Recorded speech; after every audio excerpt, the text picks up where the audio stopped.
Hello, everybody. Welcome to episode 63 of the Comic Room Pod. I'm your host, Spro. And with me, as always, is Mr. Longbox. Out of the corner of my eye, I saw your bag and I thought it was one of my cats. I smuggled one of your cats in. It kind of looks like from the at least from the corner of my eye, it looks like a cat that's like loafed up, like how Asher lays with his front legs all the way like spread out. So I was like, what is he doing in here? They might follow me in here. They very much will. There's the Catwoman connection. They know there's some kind of they understand there's a feline connection. And when because I set all this up on Thursday nights, I have to keep the door closed because I don't want them. Oh yeah, coming in here, playing around with the cords, knocking everything over, the cords, and just being nefarious creatures like they are. See, people watching this or listening to it, they have no idea the extent of this setup that we have in here. We've got 3 cameras, all of them on sticks, plus two lighting, 2 lights on that have all kinds of interesting options with them, and they're also on tripods, and then there's like this crazy mixer over here, and then you and I are the most low tech thing in this room. yeah, genuinely. Yeah, there's at kind of 5 tripods, 2 mics, 2 little table, like on Mr. Longbox's side is like one of those TV dinner tables. TV dinner table, yeah. TV tray. Let's go. And then I have 2 bags full of rocks to hold the weight down so that I can attach Mr. Longbox's mic boom arm to the table so that he can have it there. And then on my end, my boom arm is just attached to my desk because my desk is right here. And that's where I do my editing and my gaming and all that stuff. And then right here in front of me, which you guys can't see, is another TV dinner table. And on it, I have, the audio mixer, which both of our mics are plugged into. And that reminds me, I need your help. Oh, really? Yeah, because I have, on campus, we redid our podcast room. Right. And I bought the pro version of your mixer. So it's got 4, and there's a few other things. But that class starts in January. Mm-hmm. I have no idea how to work that thing at all. I mean, I had a low tech mixer. I mean, they're all high tech, but I mean, knobs and things like that. But this is much more digital, and I guess. And so, I just need you to help me understand. I know you can record to an SD card, but can you record? Can you hook up a laptop and record directly? Feed it directly into that? I think so. I mean, I'm old. I was about to say I'm old school, but the truth is I'm just old, right? I'm 58. I want to sit down with the instruction manual and try to figure it out. Mm-hmm. No, I just, this mixer, it's like whatever, a $1,200 mixer or something. It comes inside, nothing but the cord, the mixer, and a little card with a QR code on it. And I do the QR code, and then it sends me to my phone on a tiny little screen, a PDF where I'm supposed to learn how to use the whole thing. I'm like, this is not how I operate. Like I need, so, but then I realized, wait, I've got my son-in-law. He knows how to use this thing. You can show me. It is high tech, but it's pretty like, easy to use. Okay. You know what I don't use is like, they have these, let's see, give us a hot take. All right. Just like a 1-sentence hot take. Boy, hot takes are like, it's a lot of pressure on a hot take. Okay. A hot take. I think, hot take. Spider-Man is insanely overrated. So we can't hear it now, but when you go and listen to the podcast, does my voice sound like the Darth Vader or something? No, something else. Okay, now give us a really something crowd pleasing. Oh, crowd pleasing. Okay. So the first person to write in the comments, great episode, gets their pick of whatever they want out of Joshua's personal collection. Not true. Didn't say it had to be truthful, just crowd pleasing. Yeah, there you go. That's funny. Well, When you go back and listen to it, you will see. Okay. So that's some features that, as if we had headphones like connected, Okay. you would have heard what I just did. Okay. Cool. Yeah. I'll look into that. My philosophy on teaching this podcast class is, and I've taught it for years, but I'm adding a video component to it, is like, I'm not going to try to pretend to teach them something that I'm not an expert in. Yeah. What I'm an expert in, well, I don't even know if I could say that, but is concepting podcast, marketing a podcast, executing on a vision and all that stuff, and building an audience. As far as the tech part of it, audio is fine, but the video stuff, I'm just going to tell them, look, figure it out. Figure it out. Like, the cameras are there, the SD cards are in it, they're all set up, the lighting's set up. You just got to hit play.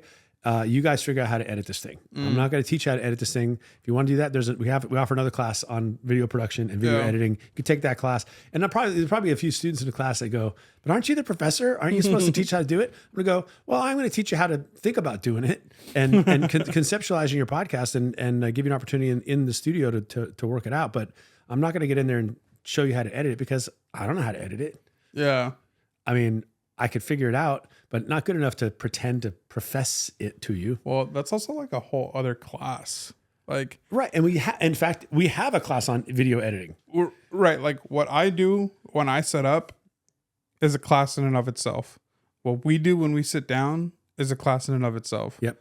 What I do when I sit down and edit is a class in and of itself. Yeah, those are 3 different components. And they're all totally different. So the guy who set up, we will get to comics. We will. The guy who set up the lighting and the cameras for me is our cinematography professor. And we have this, I mean, it's really intricate, cool lighting. We got the key lighting, but we also have this thing above that it changes the mood.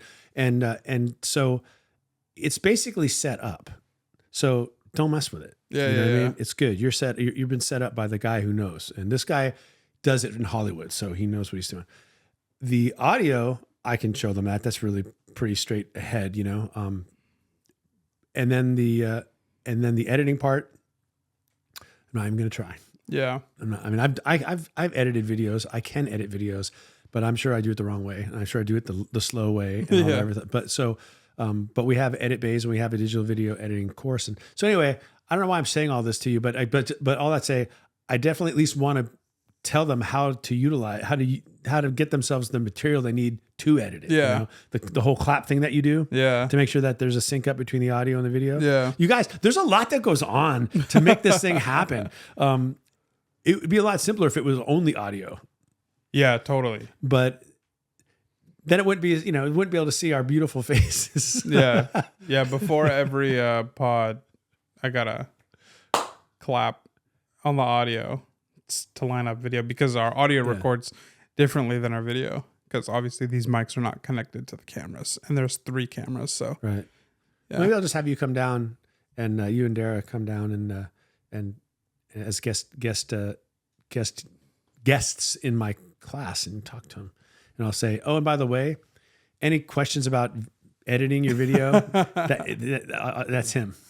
There you go.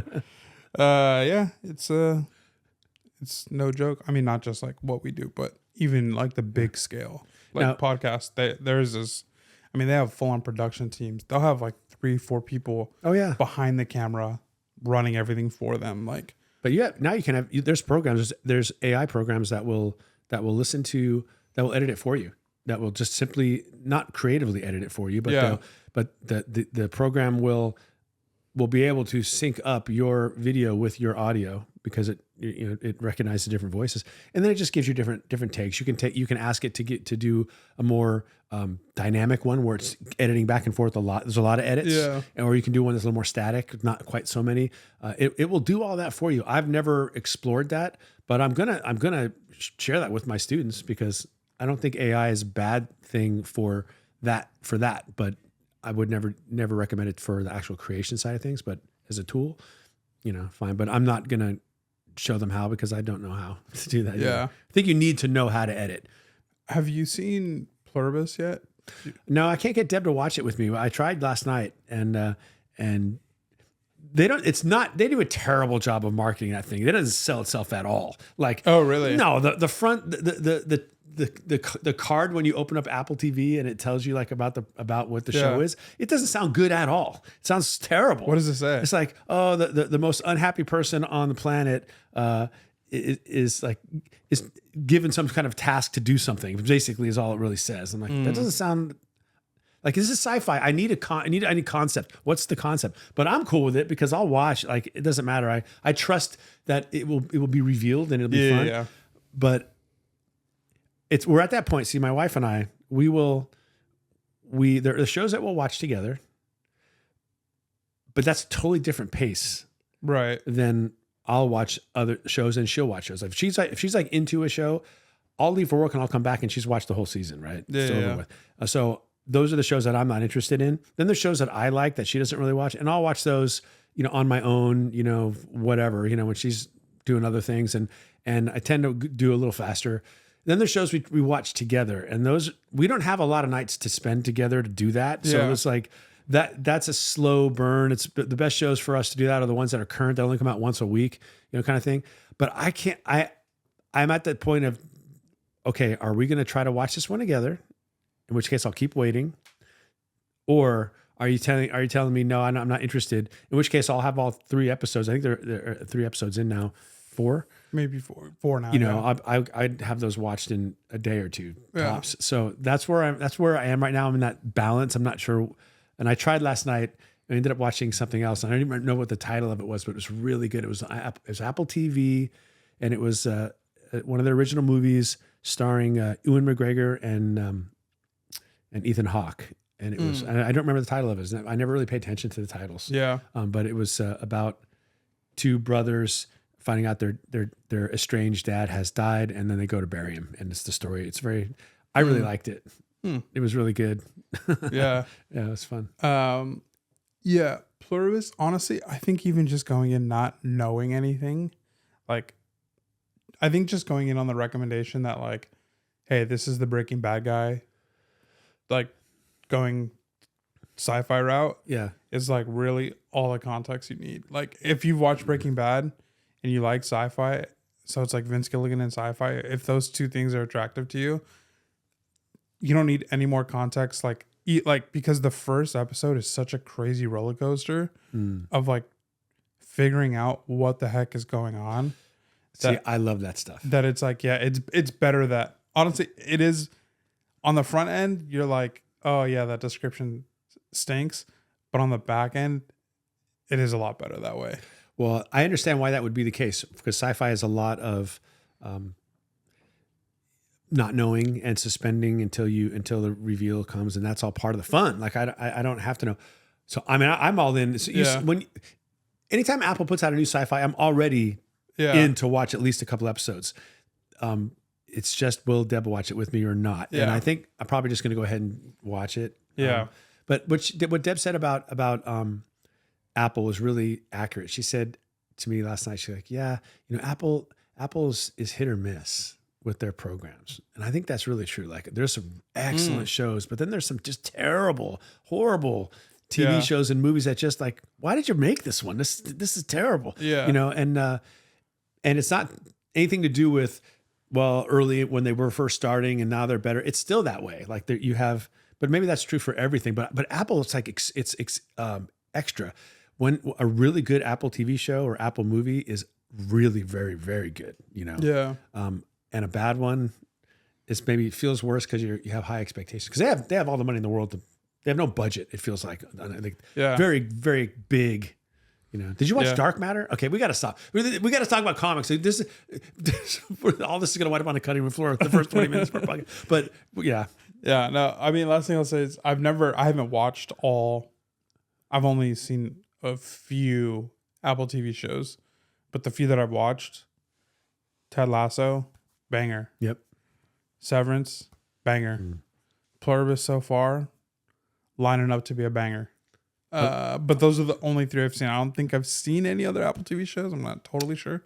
I love the Foundation series. I love For All Mankind.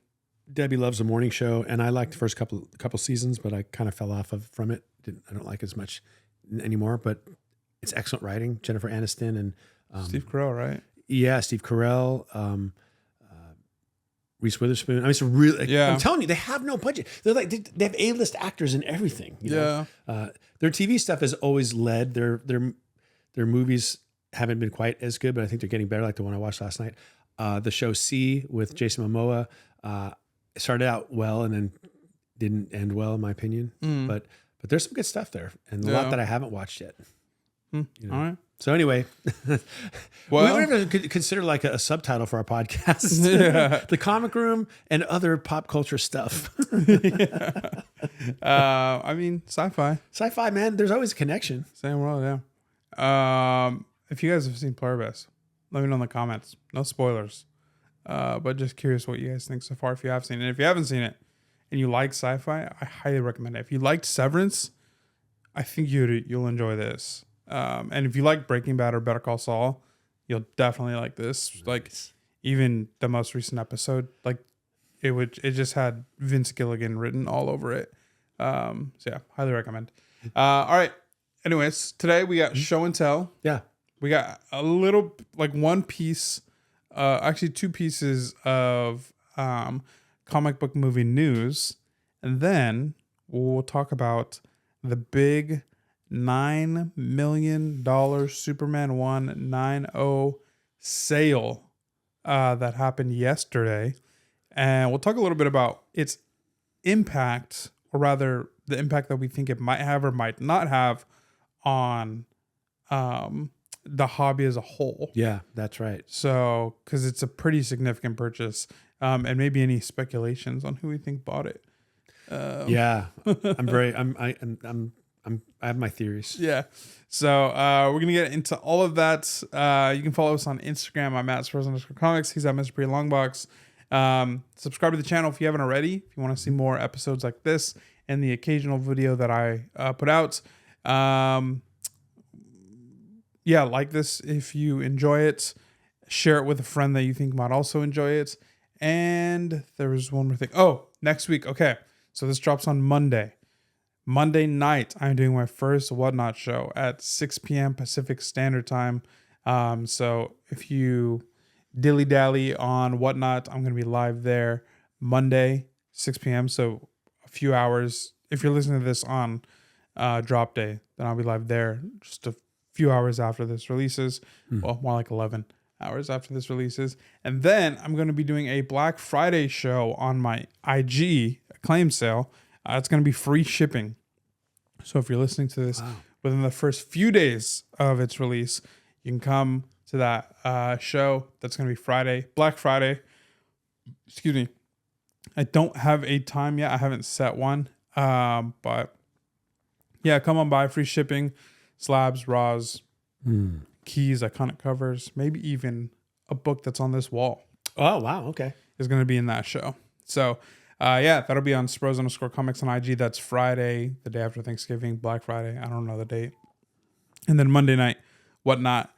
Those are my shows for the week. I don't know if we'll have a podcast episode next week. We probably won't, just because of Thanksgiving and Thanksgiving the holiday week. Yeah, we're getting into the holidays. Yeah, so probably we'll be taking the next week off, and then yeah, we'll be back the week after that. So, all right, that's all housekeeping stuff. All right.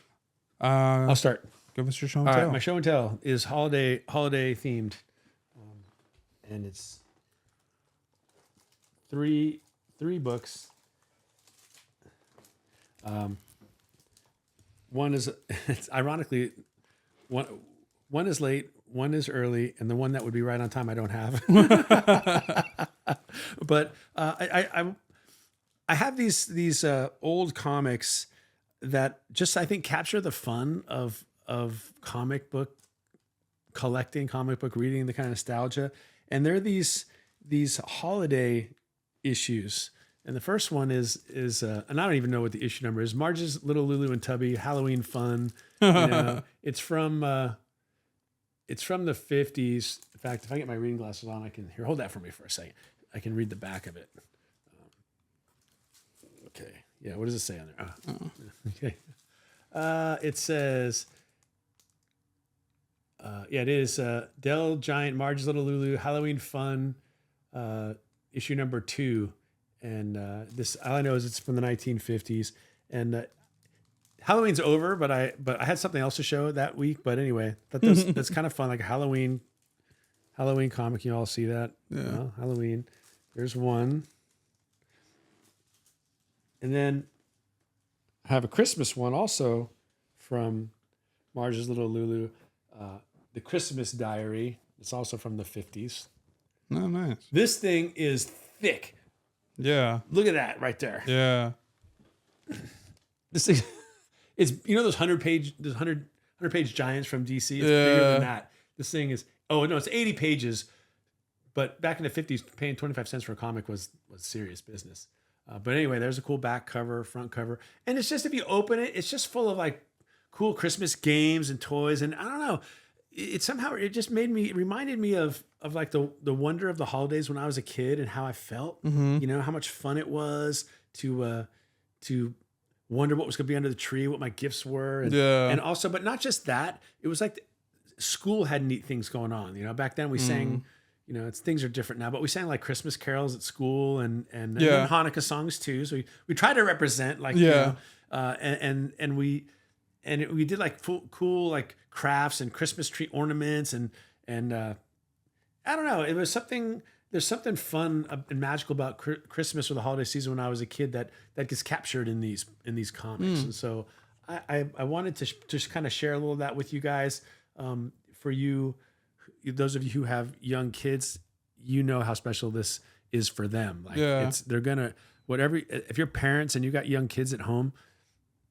Any investment you make in the holidays to make it fun for your kids is worth it. I'm just going to tell you, because they'll remember it, and you're building really special memories. Yeah. And then so I thought I had a really cool Thanksgiving one because it's a little Lulu with all the leaves falling and they're all different colors. I was sure I had it, but I don't. I think I've seen it and I want it, but I don't have it. So instead I have this one, which is very much an autumn themed look, but absolutely not a holiday look at all. So this will be a little funny. It's nice. Yeah. Something is Killing the Children, Jenny Frisson variant, issue 39. And of course, I hope your Thanksgiving does not resemble this in any way, as it's you have the blood splattered Eric Slaughter on the cover. But I thought, well, I got to bring something that represents kind of fall and autumn, and this captures it, right? Yeah. And me with my Frisson covers, any chance I get to show off my favorite current artist's work, I'm going to do it. This is one of my favorites of hers. It's so good. The moon in the background, the moon. Yeah. So there it is, and that is Something's Killing Children, issue number 39. This one. Nice. Obviously is a modern book. That's what Moon Knight yells in Marvel Rivals when he ults. The moon. And then his ult is like, he puts up the Khonshu's Ankh, and then he goes, the moon. And then fists of Khonshu rain down in like a circle, big circle. And if you're within the circle, you get hit with the fists of Khonshu. So cool. And does Khonshu then in the voice from the TV show say, and you win a brand new car? Is there a Khonshu voice in the game? If you've watched the last episode or even other times you've heard me complain, the one complaint I have about the Moon Knight show is that Khonshu's voice sounds like a game show host. This is really cool. Yeah, it's one of my favorite covers. So I'll put it down here. Yeah. I only have one book. So. But it is Thanksgiving week, by the way, as we all know. And I hope you have a lot to be thankful for. Yeah, I do. Got plenty to be thankful for, and not least of all is all you guys watching our podcast and, for sure, and commenting, and it's a lot of fun sitting here with Joshua making these episodes, knowing that you guys are going to watch it. Hey, like I have fun. I'm thankful for you. I have fun doing it with you. Yeah. But it's extra fun than sharing these conversations with our community, And so I appreciate you guys, and I'm thankful for you. Yeah, same. Yeah, we used to do this just for fun, and now we got on any given week, got about 100 people that'll tap in and listen to us. Yeah, which that's a couple years ago sounded crazy. So, yeah. All right, now my show and tell. I don't know if I've done this show and tell before. Probably not, but I feel like we've had a lot of new listeners recently. So I get to tell a story again that if you haven't heard yet, you will get a kick out of. And if you have heard before, I'm sorry for that. You got to hear this again. But a couple years ago, I bought my first ever copy of Amazing Spider-Man 50. I was stoked. I love this story. I bought it raw. Brought it home. I had already learned to clean and press, and I was confident in my ability to do so. So I was like, all right. And brought it home from LA Comic Con or WonderCon. I think it was WonderCon. I don't remember. Brought it home. Started taking the eraser to the back cover. Just something I've done a handful of times, many times by that point. But when you get to the corners of the book is when you have to be really careful. And so I got to the bottom corner, and especially on those older books, because the paper's not as strong as it once was. And I'm erasing, and I thought I was being careful, and I wasn't. And I tore the book. Maybe about like quarter inch to half inch, somewhere in there. And I set the book down, and I walked out of my house, and I just took a walk. Yeah, because that's all you can do. And you texted me. Yeah. And I think I got over it, sent the book in. Book came back at 4.0. I sold the book. Don't have it anymore. So that's all. It's all done. But later that night, when I went to bed, I rage bought a book. Rage bot. I love it. To make up for it. And this is a book that nowadays I would not grade, but back in 2023, 2022-ish, kind of grading everything. So yeah, that's why this book is in a slab, because it's just during the time where we were grading everything, which I do not have that mindset anymore. But this is Batman 197. Really cool purple cover. Yeah. And orange. And it was more like Halloween vibes with the purple and orange, but it's got Catwoman in her, I don't know what fit that is. That's not even like her OG one.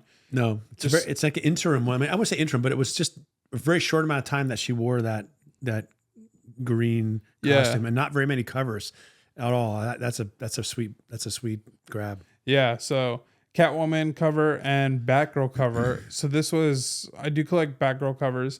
This was kind of the first Batgirl cover that this was the first Batgirl cover that I ever bought.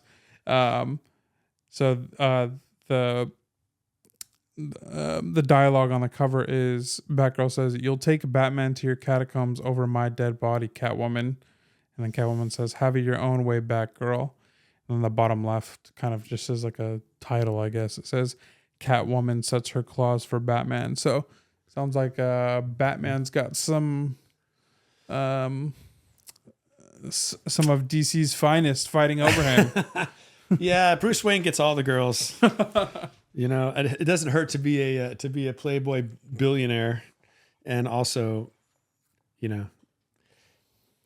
doesn't look too bad. Like especially if Neil Adams is drawing him, right? Like, yeah, that's a really nice book. I just love the purple. I remember we've talked about this in these late '60s DC comics.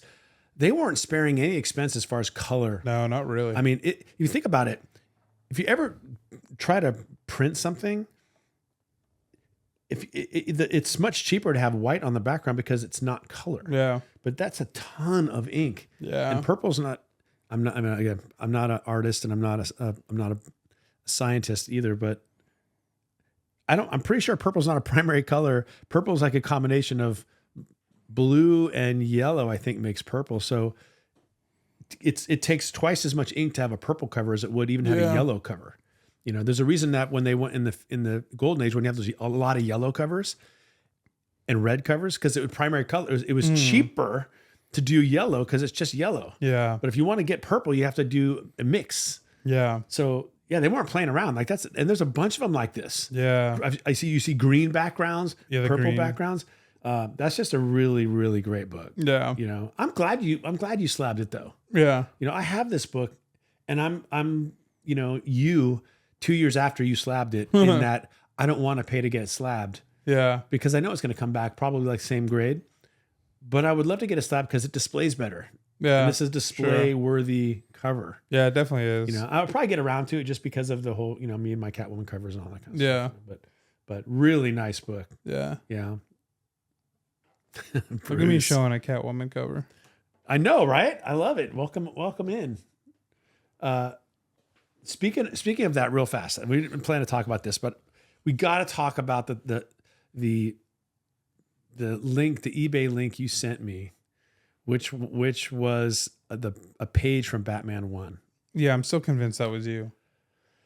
Were you thinking perhaps that I would, wouldn't it come this fast? It would be next week that I would break it out as a, okay, so what was it? It was a page from Batman 1. And you guys, if you've heard me talk about it. Yeah. It is the page before the page that I would ultimately want. But it's really the true first page, the first page appearance of Catwoman. She's just in disguise. I would call that a cameo. Like I would because it's not her actual self, but yeah, she's.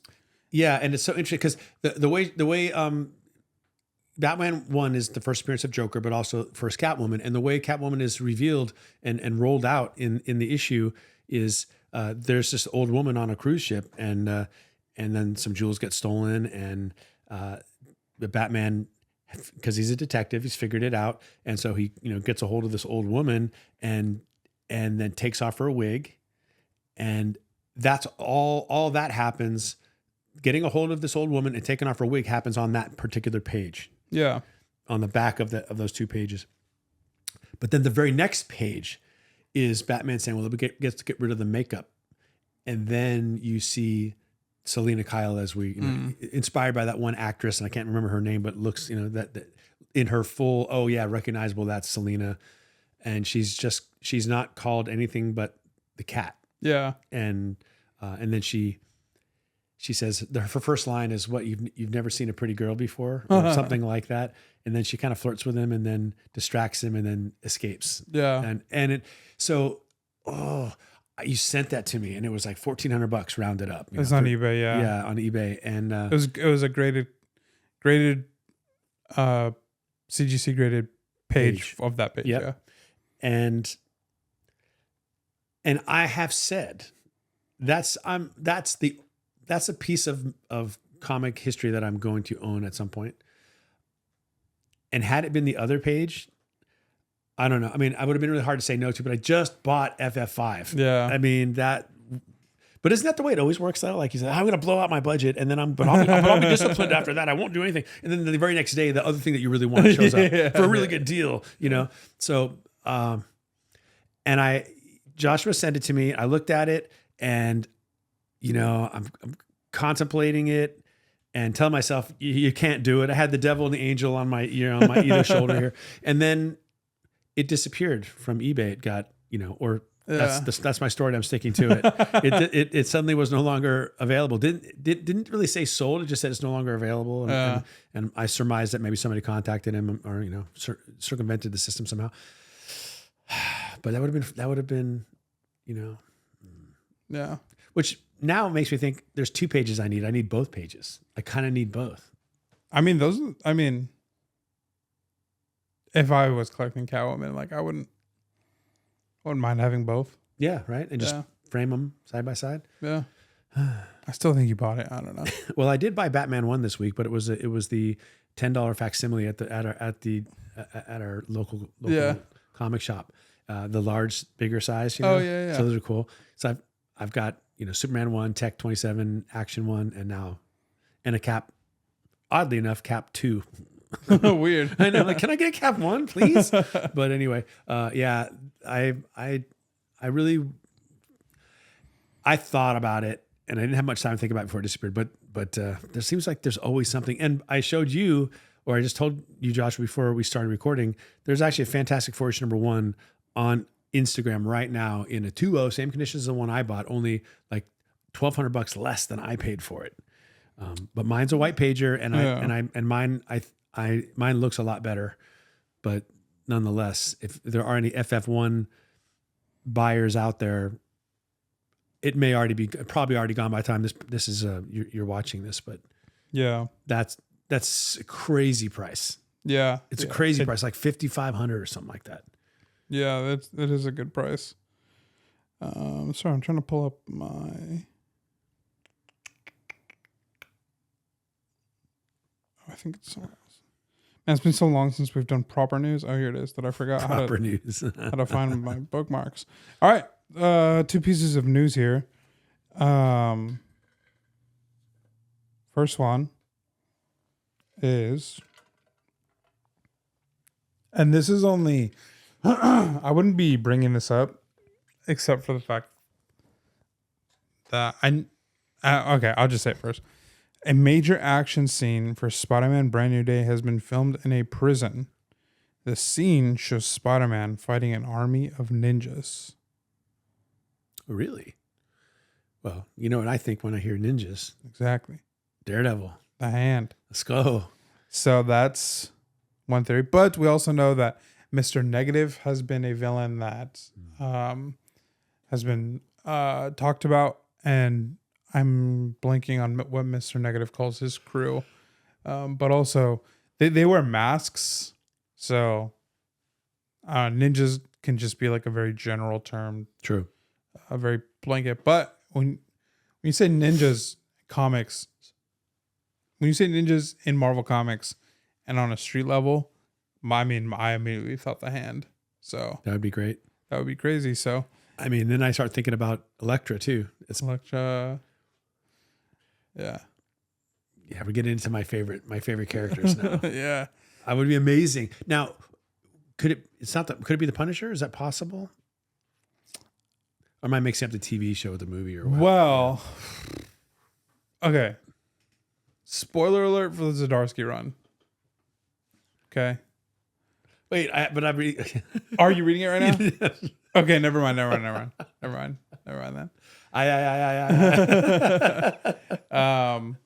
Well, Go ahead. Give it a spoiler and I'll just do this. Okay. Go ahead.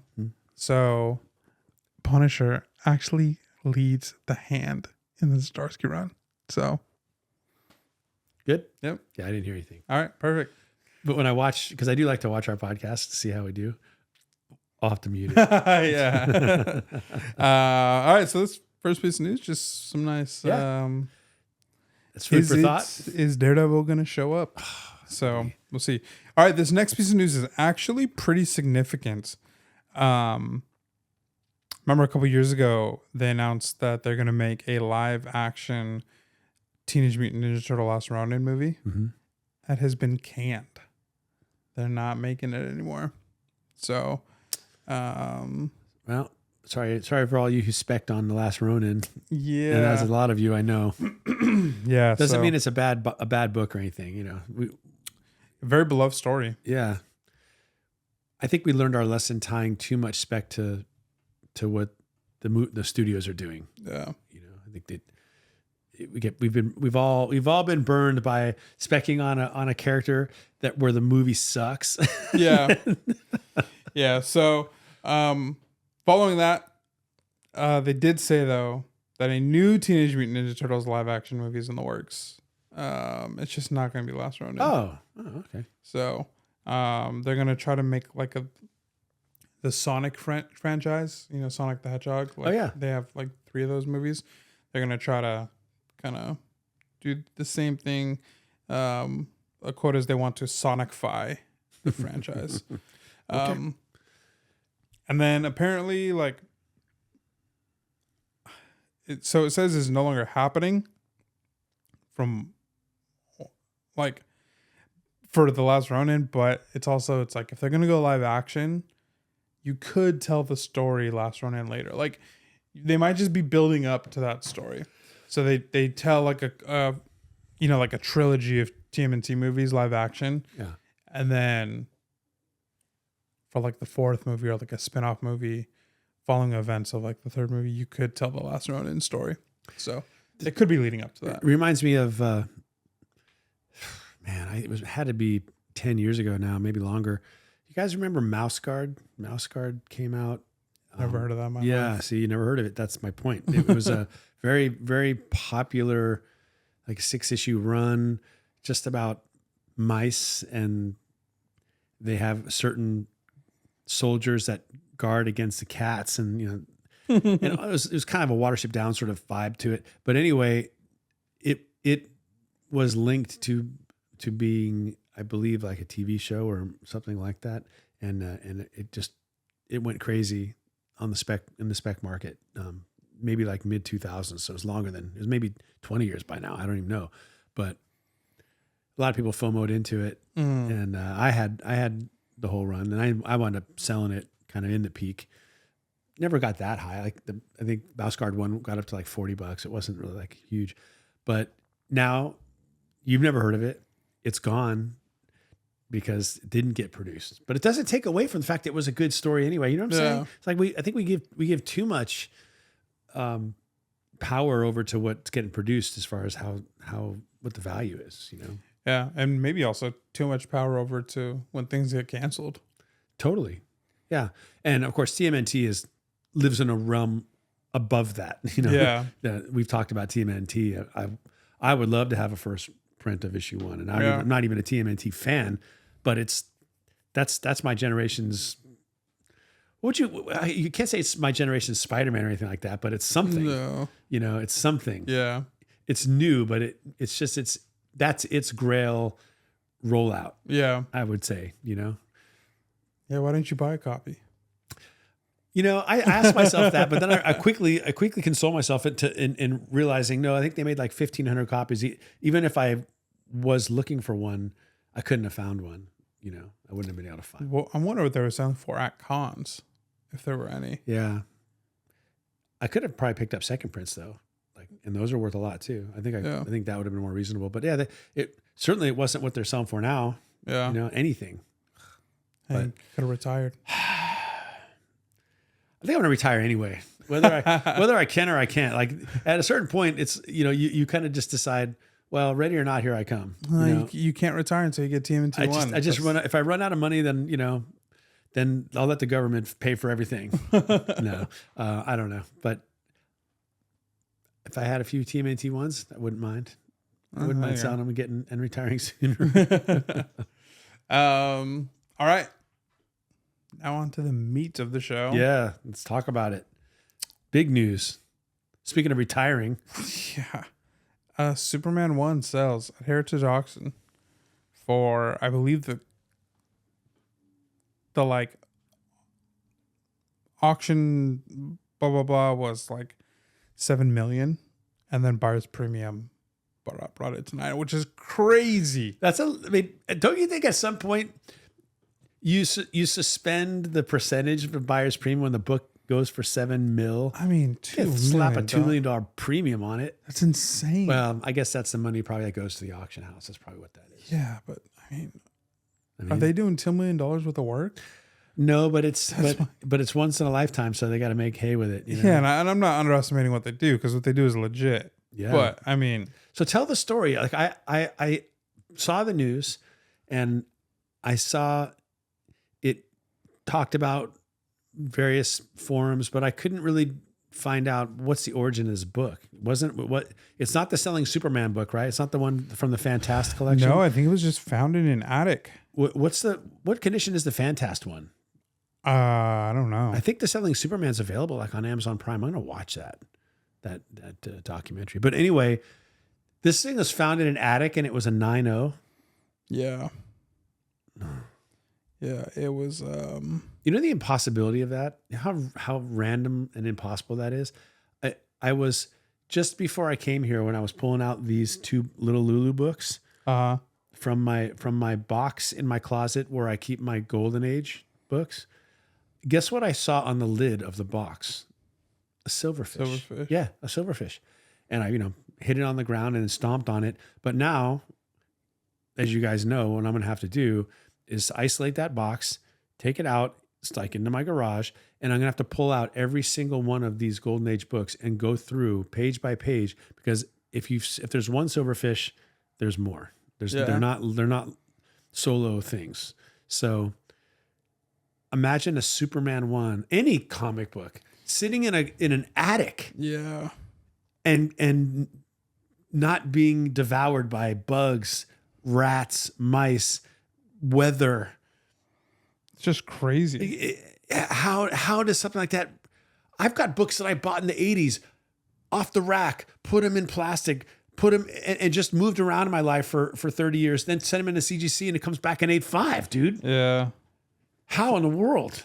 Yeah, I don't. That's the crazy thing is like I think people were like really, like, well, I think the people that found it from a video I saw were just like enamored. Like because I don't think it was in like any sort of like protection or like I think it was just in an attic. Attics get hot and humid, you know. And what I'm reading right now is it was found in a California attic. That makes a little more sense. Like maybe in the high desert, similar to the Edgar Church collection, which was in Denver, high altitude, less humidity. Somehow makes it. Yeah, there's no way it would survive in an attic in like upstate New York or something. Yeah, it'd be moldy and gone. Man, I wonder what does it cost to grade that book? See, that's that's just crazy. So many people getting their piece of the pie. Right. That's right. Because what's the percentage CGC takes on the high value books? I think baseline is like 3 or 4%. All right. So, but that's before the sale. So they're basing it on last sale, which was nowhere close to the price this one went for. Yeah. So 3% of say they put it at what 9.0, maybe 5 million. They might have expected to get. Yeah. You know. Well, no, because an 8.5 sold for 6. All right. So let's say they said 6. 6 million, 3%, 180,000. That's crazy. That's crazy math. Yeah. You just ripped. Well, let's see if people are whipping out the calculators. Long boxes full of it. No, let's see. So because if it's 6 million, that means 10% of 6 million would be 600,000, right? So 1% would be 100,000. So say I think I might have been wrong because 1%. If 1% is 300, I'm talking myself out of my answer now. Just break out the calculator. I think it might be 300,000 if it's 3%. Calculator. 6 million. A lot of zeros there. Time 0.03. 180,000. No, I was right. Okay, see. This is what you guys just watched is me taking every math test I ever took in my life. I put the answer down and it's the right answer, and then I overthink it and I get the wrong answer. How do you pay that?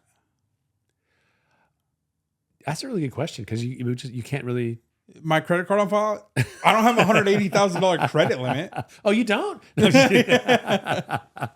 Wow. Yeah, that's a really good question. Yeah, you would have to kind of work something out. You have to say, listen, I've got this book. I need to get it graded.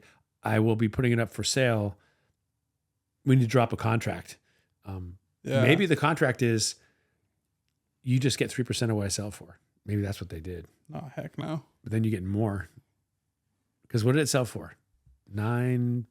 I feel like if you're asking an hour, like they've got to cap it, right?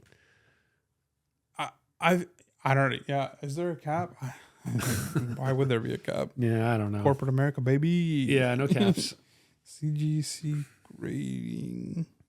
The only thing that corporate America caps is the total amount that they will pay for any kind of healthcare coverage. They always cap it against us. Looks like there's no cap. Wow. So what then is the point? I know if you buy the higher tier, I think you might save 1%, which in that case would be a lot of money. Yeah. But like as a grading company, if you're getting a percentage of the FMV, when you get something like that, like what if even an LCS owner, like if they just happen upon a copy of that, it's not like they're the richest people around. Right. Like, so I mean, there's got to be something where it's like, okay, like sell the book and then we can like Yeah. here's an invoice for our fees. Yeah. Once you sell the book. Yeah. We'll hold it in escrow, or I guess that's not the right term, but we'll just hold off. But the deal is you're going to give us but then but if you hold off, then I think they will say, well, whatever you sell it for, we're taking 3%. Because now it's not a guess at what the 3% is. It's an actual. Yeah. But we don't even know who sold the book. Right? I'm sorry. We don't know who bought the book. I guess we don't know both. I don't think we know who sold the book. I don't think we know who found it. I gotta believe that my theory is it wasn't a singular person, but like an investment group. Well, there's a Heritage posted the video of like the last 20 seconds of an auction because they did an in-person auction. This wasn't like a click and oh wow. pay. I think maybe you could, but they were doing in-person auctions, and he was like, oh, we got 6 point blah blah blah million over here. Okay, we got 6 point million here on the phone. And then somebody came in with the 7.1. And then he was like, all right, last call, sold 7.1, and then the buyer's premium is 9, totaling it at 9. So what's the highest grade? What's the highest graded Superman 1? That one right there. That is the highest on census. Yep. Oh, okay, that explains some, because some people that's their thing. I want. That is pretty sick. Yeah. I have the best copy available of this book on the planet. Yeah, I think because I was messaging with Rohan yesterday, and I was like, I was just like, oh, I wonder who bought it.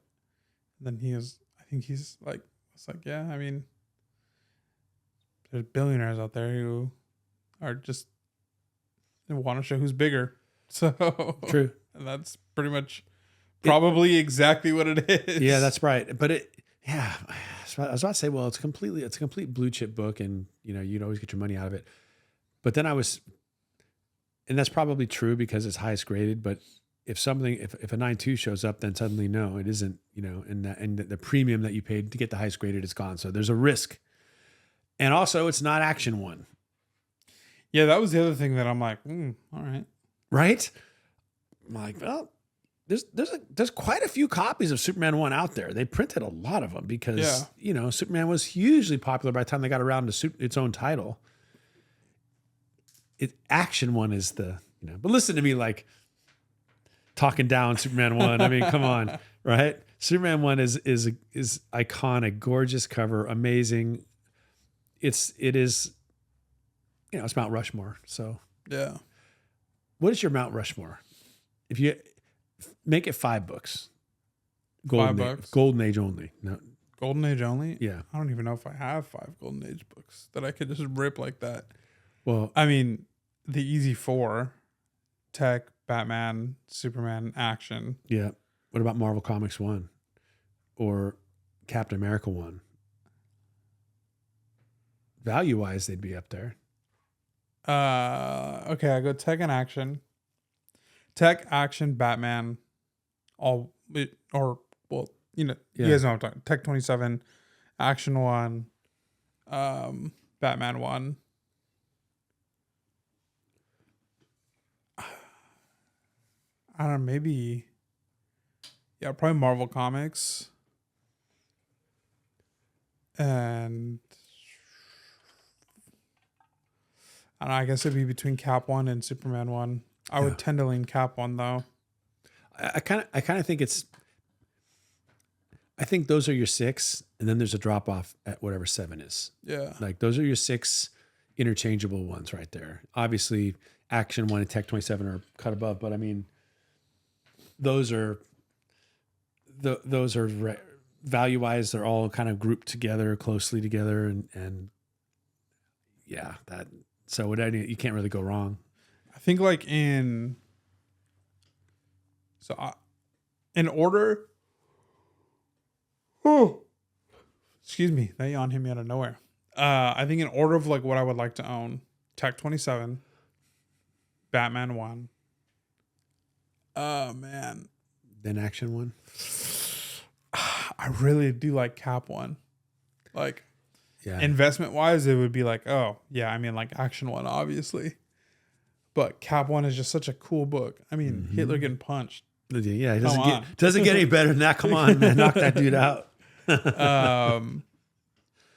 Yeah. So I don't know. I think there's something special about that Timely book. You know, it's such a rich cover. I'm assuming it's a Schomburg cover. I've never actually. I don't. Is it not Kirby? Maybe it is. Yeah, Schomburg maybe came a little later. Or Kirby might be the enters. Let me check. Yeah, let's find that out. But it's just, yeah. If you took the values, well, you can't play that game. You can't say if you took the value out. No, because the value is part of what makes it a Mount Rushmore book. Yeah. I've always had a special affinity for Marvel Comics 1. It just says creators, Jack Kirby artist, but I don't know that necessarily Okay, well, means if Schomburg artist. did the cover, it would say. There's no way it wouldn't say. It's gotta be. Man. Yeah, by Joe Simon and Jack Kirby. Let me see. When I started collecting in 1980, the most valuable book in the world was Marvel Comics 1. It was worth more than Action 1. So I guess that's part of why I have an affinity for it. But Marvel Comics is interesting because it's the first Timely, it's the first Marvel, it's the first appearance of the Human Torch, and it's may or may not be the first appearance of Submariner. For the longest time it was. And then they came across Motion Pictures Funnies Weekly, No Number, I think it's an NN, and it was disputed whether or not, like, it predates Marvel Comics 1 by a month and it has Submariner in it, but for the longest time it was just in dispute. And but then when they decided, yes, that's actually the first Submariner, it took a little value out of Marvel Comics 1, you know. Yeah. But you know, Submariner has always been, even though he's like one of the OG characters, he's not on the same level as Human Torch or any of the other, you know, he just isn't. So yeah, I feel like he just, I don't know, for whatever reason, he just didn't hold up in the same way. No, he didn't. You know, people don't know what to do with him. I feel like also part of it is just like you made him weird. Like exactly. Like with the whole like Invis thing, or sorry, Sue Storm. Invis is like Marvel Rivals, like quick. Okay. Like Invis is one. I knew what you meant though. Yeah, it's quick call outs in game for Invisible Woman. But yeah, like the whole thing with Sue Storm, like it's just weird. Yeah. And he's kind of a creep. He's creepy, and he lives somewhere in between a hero and a villain, and nobody really knows, because he's actually credited with being 50% of the first ever Marvel villains team up duo in FF6 with Doom.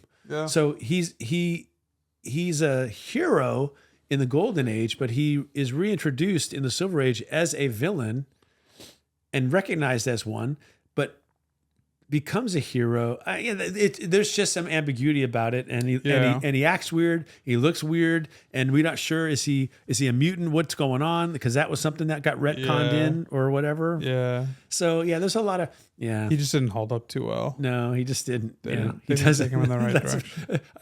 That was so accurate when he said they made him weird, or he's weird. Yeah. That really pretty much sums it up. Yeah. Okay, so what do you think? What are your thoughts on how this sale of Superman 1 will affect the market? Because this is a no joke sale. Like this is 7 million. I think everything has. I mean, it's the top of the pyramid. You know, any of those 6 books we just mentioned, sits at the top of the pyramid, and then all other book values are tethered to that. So when those books go up, everything has to kind of come up. You know. And so, I think that it definitely has a ripple effect. It's mitigated somewhat by the fact that it includes the premium of being the highest census, like that. that is something we didn't used to have. Like before CGC, it was just, well, it's a near mint copy, but now it's like we know it's the highest graded copy. So that inflates it a bit more, that maybe doesn't apply to the third highest graded copy of Marvel Comics 1 or something like that. Yeah. But yeah, it has to raise the values because it can't cost more than Action 1. Because Action 1 is the first appearance of Superman and it starts everything. So for its peers, if I can call it that, the peers of Superman 1, they will get a bump. Tech 27 gets a bump. Action 1 gets a bump because those both will sell for more. I even think I think Batman 1 is a better book than Superman 1. Of course it is. Of course, because what's the first appearance of Superman 1? Yeah. Oh, wait, I mean, maybe like some Lois Lane's mailman shows up for the first time. I don't know, something like that. But yeah, I mean, Batman 1 is first Joker. I mean, the most iconic villain in the world. Like I don't think that there's a villain more well known, more beloved than the Joker. Yeah, across all media. Yeah. Movies and comics. Yeah. And TV shows and everything else. It back in the day, classic actors like Richard Burton and Laurence Olivier, it was for them, playing Hamlet was the top. Meant like if you were given that role to play, it meant that you were considered one of the greatest actors of your day. Yeah. And it meant something. Today, it's Joker. Yeah. Heath Ledger, Joaquin Phoenix. Yeah. It's if you Jack Nicholson. Yeah, Jack Nicholson. Exactly. I mean, that's exactly right. The best actors get that role. It's kind of a role that if you're considered and want to be considered as one of the best actors, that's a challenging role. And you want that role. So yeah, Joker is A1. Yeah. Doom is A2. Yeah. I think, inspired Darth Vader, and there's all that stuff. So yeah, and then of course I'm gonna throw in first Catwoman, but that's really an afterthought. I mean that's so eclipsed by the first Joker. But yeah, and yet I think Superman 1 sells for a lot more than Batman. There must be more Batman 1 copies around. There have to be. That must be it. But it's definitely not. Batman 1's a better book. Yeah. So I think it'll be interesting to see how and if this affects the overall market. Like, will it get people excited to start buying? I think is a big question. Are people going to be like, you know what? Somebody went and bought their Superman 1 Grail. I'm going to go ahead and go buy that FF5. I'm going to go ahead and buy that, I don't know, whatever. Like whatever it is. Hulk 181 even. Like, whatever your Grail go buy is. that Hulk 181. Yeah, exactly. So I think so. I think it does. And I think... So I've started joining Facebook groups, to start both buy and sell. And I'm just kind of learning how the Facebook groups work because they have like rules, like not like IG where,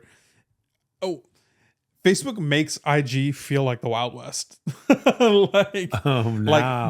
It's pretty organized and there's rules and like I'm learning them and all that stuff. But I saw somebody make a post on one of those Facebook groups. They said that they were in a situation and they needed to sell their personal collection, like most of it. So I think they said they took it to an auction house. And they sold it there. And then what they said was they got like 10 to 25% of what they paid for. Like in 2020, 2021. And I'm like, that's insane. Like the price haven't come down that much. Yeah, like that's kind of crazy. So I don't know if it was like dramatized a little bit or like if this person just severely overpaid. But then he started talking about, how bummed out he was, and he was like, "Is this really the market?" Like, and he was just like really bummed out because he needed the money for something important that he didn't disclose. And then he started talking about like how bummed out he was, and I was reading the comments, and people were also like equally bummed out. I'm just like, man, I think people are just bummed out. Like, I think when people are thinking about the market and thinking about their books, And it just makes them sad more than anything that they've spent so much. Yeah. In a few years ago compared to like what it's worth now. And I kind of went after the sale went through yesterday, and I was thinking about that Facebook post that I saw maybe like a week ago, and then the Superman sale happens. I sort of have the thought process that like maybe we just need to stop being bummed out, like, you know, not in response to that guy's Facebook post, because obviously he's got like other things going on, but in general, like I know that that's kind of the mindset, and I say that like for us too, because we talk about that all the time. Like, like I talk about like my Avengers 8, like, man, I bought that thing for $950, like. And somebody recently asked me if I had an Avengers 8, and I told them I had one, and I would sell them for $350. Like taking a $600 loss in the books, like that is sure that's gonna bum you out, right? Totally, yeah. But I think there's also a part of it where it's like, man, maybe instead of being bummed out, we just need to be excited that the prices are low and that we can upgrade. We can go get a lot more. Like, like. Sure, I spent $950 or whatever it was on my Avengers 8. I'll sell it. I'll take a huge fat loss, but then I can go upgrade. I'm glad you said fat. I saw your lips forming the F, and I was wondering what word's going to come out of your mouth. No, I know that would not have come out. But we are talking about a $600 loss, though. So, and then, you know, I'll go upgrade, and then maybe in a couple of years, the market bounces back. And I can make that $600 back. See, right there. That's the deal. That's the secret sauce right there. That's the secret attitude sauce to have, because, the market's down for everything minus a few, right? You know, maybe selling things that are down and then buying things that are up wouldn't be the wise choice. But if you bought something at 9 and you sell it for 3, but if you take that 3 and put it into something else that used to be 9 and is now 3, then what have you lost? Like, have you really taken a loss? Like, you just, because you just traded it for something else. And I mean, if you need the money to go to pay a medical bill, or then if you pull the money out of the market, then it's a loss. But if you take the money and you just, this book you take a loss, but you could get the other more desirable book, or just the same book in a higher grade. So it's not really, if you're keeping it within the same sphere and you're buying it for something that's also equally down, then it's not a loss. It's just, you're just moving into something else. So much of life is perspective. So much of not just comics, right? Because it's like stocks, right? You know, the stocks go up, they go down. You know, I've been investing in stocks since I was 30, you know, because that's when my organization started, you know, had a 403B, you know, and so, which is a nonprofit version of a 401k, you know, and you know, you see this money coming out of your paycheck and it's going into these mutual funds or whatever. And it's kind of fun to watch it, and they go up and they go down. And in that time I've weathered, let's see, the 2000 .com boom, a bust, the 2001 9/11 crash, the 2008 crash, and the 2021 COVID crash, all of them.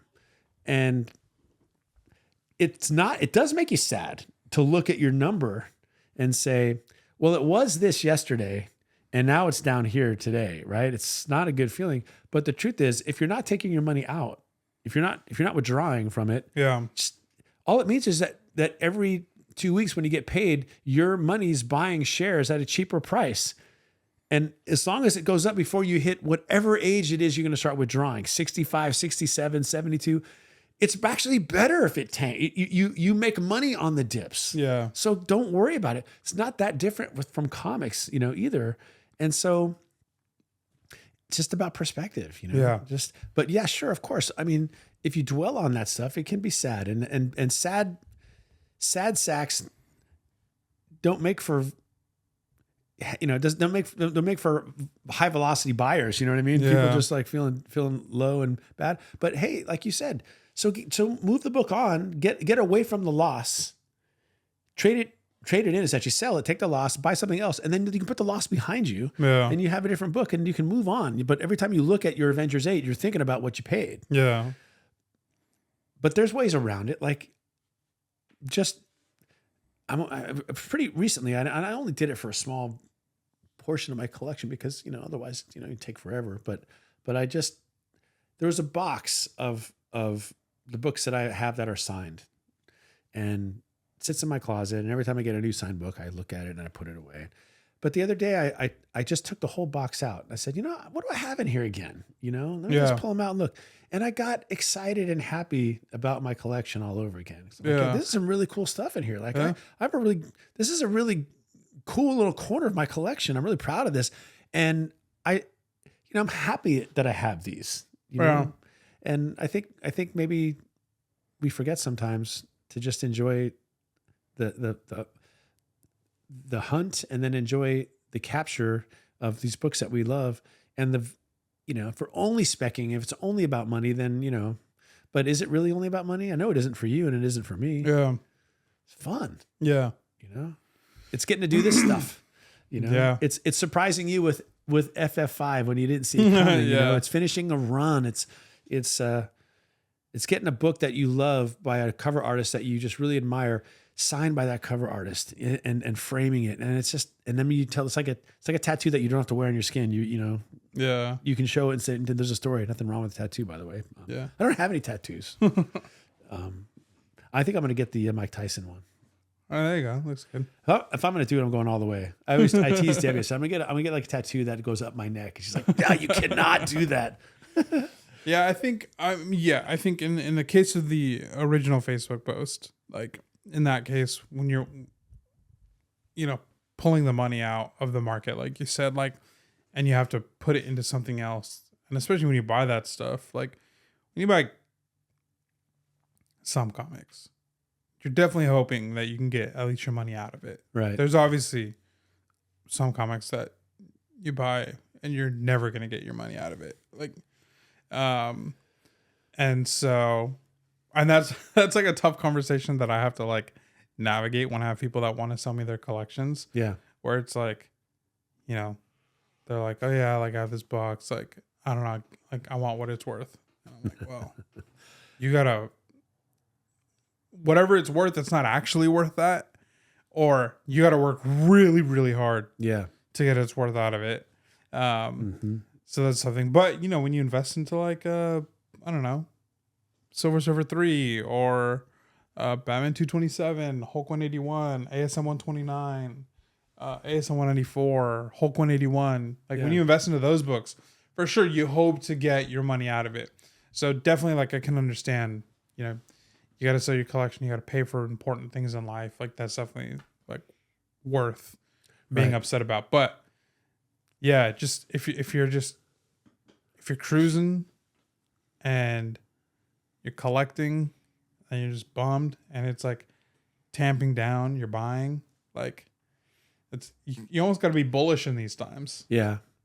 And you got to figure out like, okay, how can I make up the difference for when this market bounces back? What are the books currently, Joshua, that are down that you think would now, doesn't mean they won't go down again next year, but we're in that range now where you say they're going to come up from this and this would be a time, like Grail books. We've talked about, I know of one or two that you'll mention because we've talked about them, but what are they for our viewers and listeners?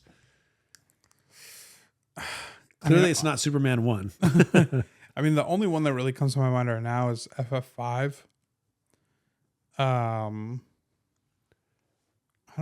don't know. Daredevil 1. Yeah, Daredevil 1 will definitely bounce back for sure. Yeah, I mean, it's hard to say because a lot of those Grail books, if you look at it, like, yeah, they had some like crazy high sales, but they've actually held decently well. Yeah. Like I think of my Werewolf by Night 32, what I bought it for. So I bought it in an old CBCS 7.5 slab, like old CBCS. Like it might have been their first ever, like, wow. Like it was old and it was ugly. And so I cracked it and I was told like, hey, this hasn't been pressed, hasn't been cleaned. It didn't really look like it, but then when I cracked it, I was like, okay, but the defects that it has, like, I could press and clean this, and I don't think it's going to change the grade. So, and that was like early on in my like cleaning and pressing. So this was 2022, 2023 ish, right closer to 2023. So I was like bummed that I cracked it because I could have just sent it into CBCS and like, oh, can I get an updated label? Or I could have sent it into CGC as is and get like a crossover label because they do that. So instead I cracked it and I was like, well, this is like, it's not going to get a bump. So I cleaned it, pressed it, and I sent it to CGC and I got half a grade lower and I got a 7.0, which honestly, like, still a nice book though. Yeah. So I paid 11 for 7.5 and came down to a 7.0. And I mean, I think I sold it for 8 or 9, maybe 8.50. So it really, I mean, if it was a 7.5, I would have got my money back on it. Right. So like that book really hasn't like changed much. No. I'd like it to come down because I sold mine and I want another one. Yeah. So I think, well, maybe, I guess we got to check the market after Oscar Isaac said he's not going to come back to Disney for a while or whatever it was he said. But I mean, books that have opportunity, I mean, FF5 and Daredevil 1, like I think Daredevil 1 for sure. I think any Daredevil key, I bought, those books from that viewer, that we talked about, the Daredevil 131 and 168, 131 and 168. And yeah, so we were talking when we were closing out the deal and we were both just like, yeah, Daredevil keys are just like severely underrated. Like, when did you buy these? 131 and 168 recently? Yesterday. Oh, you did? Yeah. What condition is the 168 in? 8.5. It's the one that he had deemed you as well, I think. Yeah. Yeah. So I bought both of them yesterday. Made a deal. He's got some credit to. Oh, I see. To a Spro's claim sale. So if you ever have books you want to is sell. it raw or slabbed? Or Slabbed, yeah. White pager? Yeah. 400 right now. It's not worth that. It's like a $200 book. I'm just trying to fleece you on camera. Yeah, I mean, I was thinking that's all 400, but I no, it's let me off the hook. Thank you. No, sadly it's a $200 book.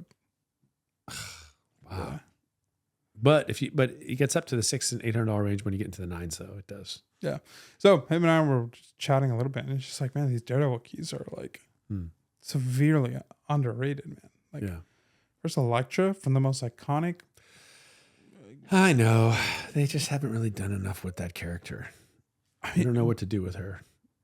But it's also just like, I mean, even to go back to what you said earlier, like just about like, are we putting too much into movies? Like that's part of the conversation is like, yeah, like we are putting too much into the shows and movies because that first Elektra and that Miller Daredevil run is so important to comics.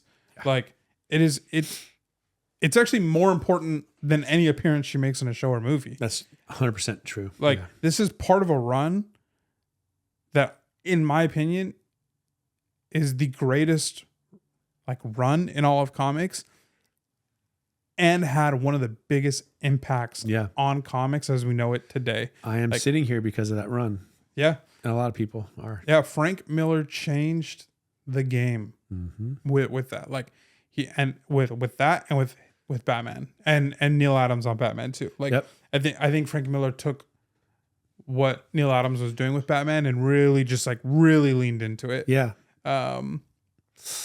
Yeah, man. Those are undervalued, all of that stuff. Yeah. But I do think, getting back to your original question, I do think that there'll be a ripple effect on those grails. Golden Age grails and Silver Age grails will respond to the Superman 1 sale. They kind of have to. I think maybe of all of them, besides the adjacent Golden Age Mount Rushmore books, those are Absolutely. They're so closely tied to that one. They're all grouped together. They're all going up. Amazing Fantasy 15. Right behind there. Yeah. Because it's in that. It's just, that's why when I said to you, pick your Mount Rushmore, I stipulated Golden Age because I know that first Spider-Man is in your Mount Rushmore. Oh yeah. For sure. As it should. That book likewise is tethered to those books.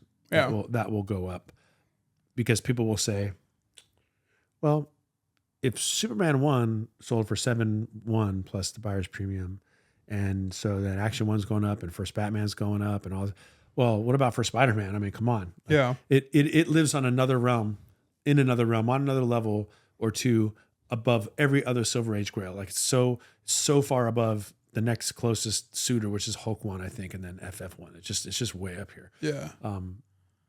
That book seems recession proof too. It just doesn't seem to change. Like that book is. Dara and I were watching Invincible this week. Mm-hmm. We're in season 2, and I don't remember. I think it was Mark was just kind of venting, just about like his life. Mark Grayson, who's Invincible, if you don't know, he was just kind of like venting about like where he was at, and he had just gotten to college, and then he had to go away for 2 months because, what he ends up finding out later is his dad is in another planet in the universe, and he gets pulled to that. And so based on like time differences, he's gone for 2 months on Earth's time, but it's only a few days like that he experiences. And then he comes back and, he's got to go visit the dean of the college because he's missed 2 months of school. Right. And he's got this whole new responsibility that I won't spoil, that like now he's got to do, and then he's got his mom to He's got a kid now or something. No, I'm just kidding. kind of. Well, you've seen Invincible season 2. I don't remember if I don't. Maybe I haven't seen it. I saw Invincible season 1. I don't remember. It's not his kid, but okay. Then he's got his mom to take care of, and he's got all these things, and then he just kind of like he's talking to a friend, and he's just kind of like venting, and basically this whole vent that he gives him spilling how he feels is essentially with great power comes great responsibility. Like it's his whole struggle where he's like just like balancing it all out. And so like I don't know, like halfway through like him venting, I just look at Dara and I just said, Spider-Man's the blueprint. She was like, yeah, it's true. Yeah, I mean, I would love to own a copy. I mean, who wouldn't of AF-15? Man, you got me excited now, thinking I can somehow own it, and I can't. You could get it. You could get it. It's like a 15K entry. Yeah, I know, but you would have to. If I could get FF1, you could get it. You just have to sell everything else. Everything. I have to sell everything. Well, sell half. Get halfway there with selling. And then like we've joked around, go get like an Uber Eats job for a summer. Yeah. And just stock it away and just be your AF-15 thing. See, like, okay, I wouldn't mind. So, like for an AF-15. Yeah, what wouldn't you sell for an AF-15? I mean, pretty much for me, it'd be everything except FF1 and FF5. I would sell this. I would sell this. Maybe. Okay, sorry for audio listeners. For the books that are on the wall, I would sell a Hero for Hire 1.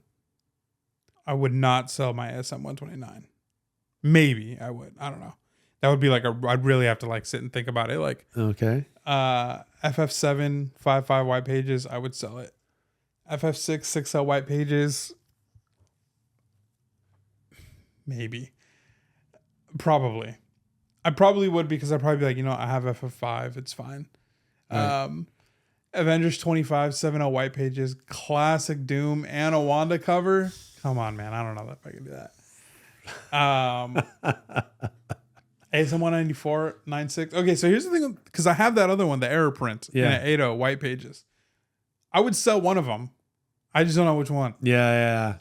That's a tough call. Has that yellow pages been acknowledged yet? I mean the yellow, not pages. Yellow pages. The little mark. Yellow mark. I don't know. Yellow board. Yellow I mean, there's banner. some on eBay. I just don't know if they're selling. Okay. What I wouldn't mind doing, honestly, is like selling this and that one, and then getting like a 9.8 Newsy, or getting like a 9.8 Mark Jeweler, or 9.6 Mark Jeweler. Again, then on your side of the wall, Batman 423 and a 9.6, I would sell that. Batman 227, 7 white pages. I don't think I could sell that. Okay. Like just, But you might need to. yeah, but to it find can that, get you 10% of the way there. so, but that's the kind of book that's like, when's the next time you see a white page copy of that Yeah, book? I know. That's true. So that's a tough one. X-Men 6. Come on, it's not 4. You'd sell it. Oh, wait, is that 5 or 6? 5. X-Men 5, second Wanda. No, I wouldn't sell it because I don't have 4. Okay, but all right. Yeah. Fair. ASM 5, no. I would sell I would sell all my other ASMs. I would keep that one. Yeah, if White Pager, Doom ASM 4. and Spidey, Yeah, first yeah, Doom yeah. crossover. X-Men 7, right? Yep. 7.5 white pages. Oof. That's such a good Wanda cover. Man, you're never gonna get there, dude. You Yeah, gotta. that's a tough one. Okay, actually, between 7 and 5, I would have to sell one of them. That would be like what I would think. Yeah, Right now, I couldn't give you an answer which one. and you would sell Surfer 3, right? Yeah, Yeah. So 15,000 is the entry level for what, like a 1.0 maybe or something like yeah. that. I don't know, maybe a piece of the cover. That's how it is for Action One. Yeah. Well, it'd be a fun thing to try to pull off. You know, if you just said, I'll give myself a year, and in that year, you know, I'll mow lawns. You know, I mean, obviously that's not what you're going to do, but I mean, Oh, lawns in SoCal. yeah, right. Mow turf. Yeah, there's no lawns here anymore. But it would be amazing. Would be amazing to own that book. You can't Yeah. really go wrong with that book. Yeah. That brown. Oh, man.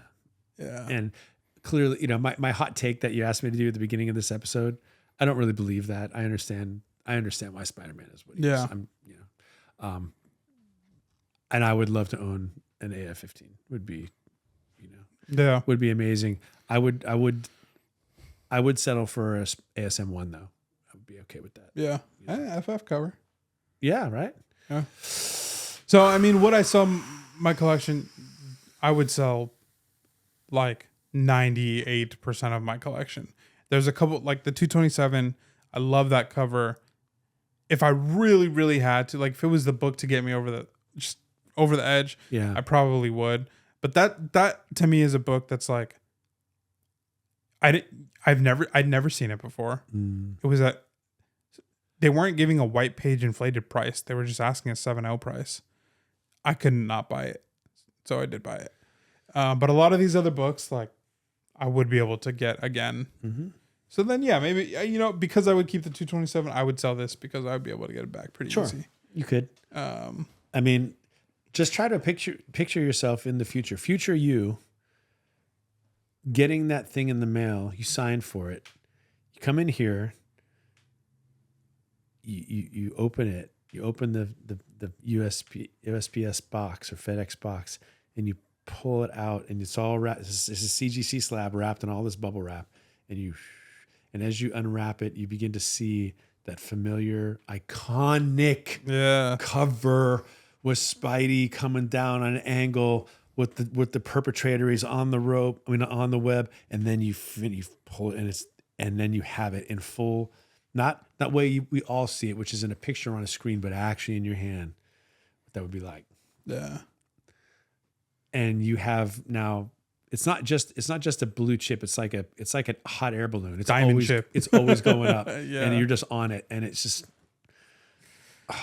Have they ever reprinted AF-15? Like I know there's like the 90s one with like the gray background, but they make the cover smaller. But I've never seen like a full facsimile. Yeah, I got the full facsimile when we were in that our infamous Vegas trip. Really? Yeah.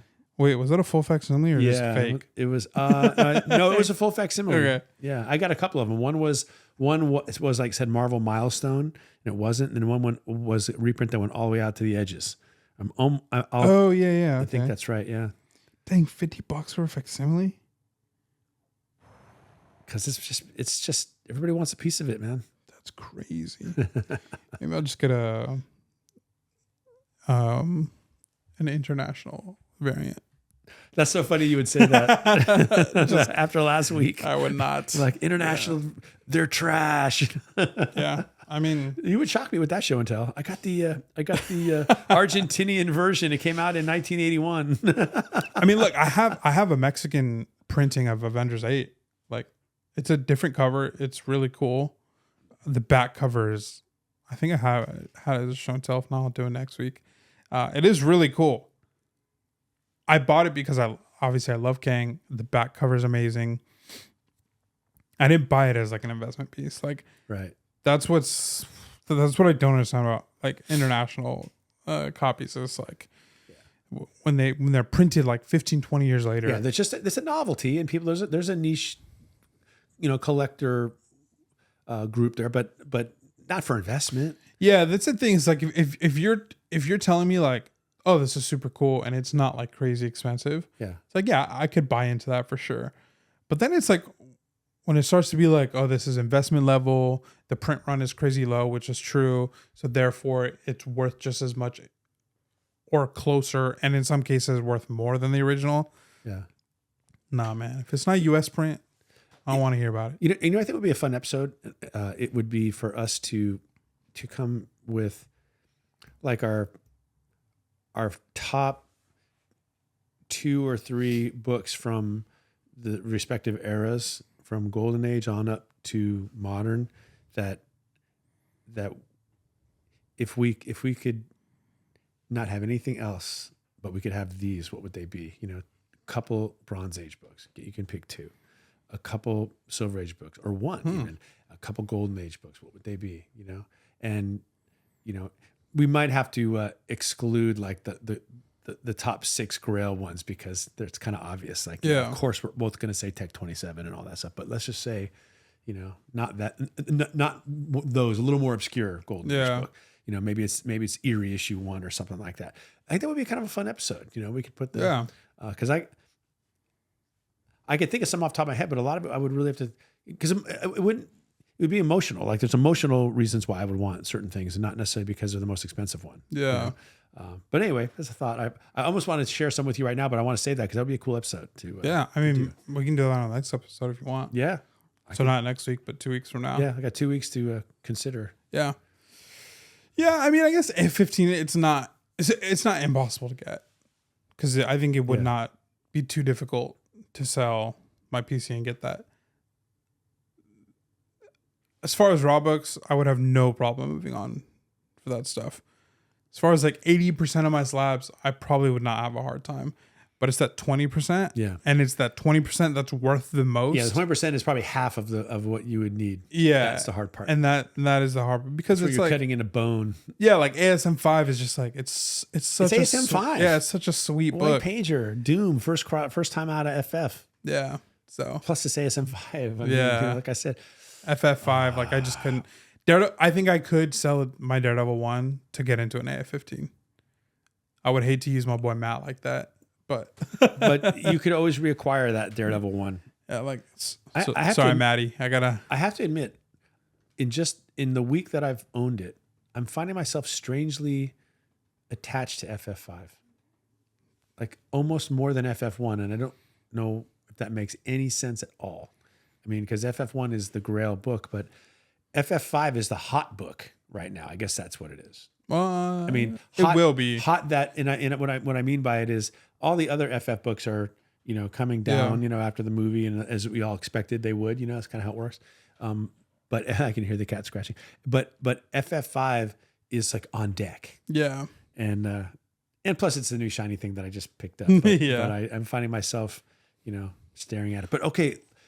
But here's the weird thing, that first Catwoman cover, the Tech 122 that sold in a 6.0 for like almost $6,000, and there's a 6.5 that I think just closed on eBay. I'm not really sure, but it's gonna be for more than that.